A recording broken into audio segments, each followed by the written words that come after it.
Di Dia Internacional de Gente Mulher, essa kita mais que 20 já acaba nossa organização atividade aqui e via aqui está um êxito rotundo.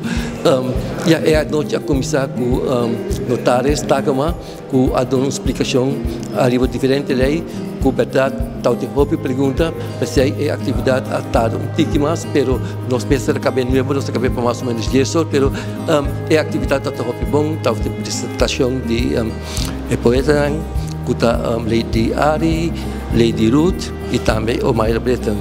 Nós estamos solista também, solista não estava em Johannesburg, que chama Trimon, mas Trimon estava também Sol estava e também nós estamos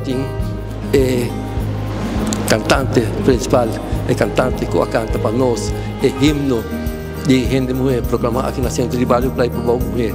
E a atividade vai hobby bom, tem hobby ambiente, e a coisa e maneira uma senhora me disse que ela vai diferente de atividade em conjunção com o Dia Internacional de Gente Mulher, mas é ambiente aqui na Centro de Trabalho para a mulher.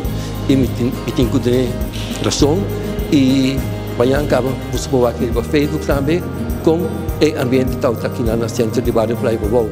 Na final nós estamos diferente rifa, quase tudo ainda vai com prêmio e nós terminamos nossa atividade com treat, um snack box e um refresco para estar presente.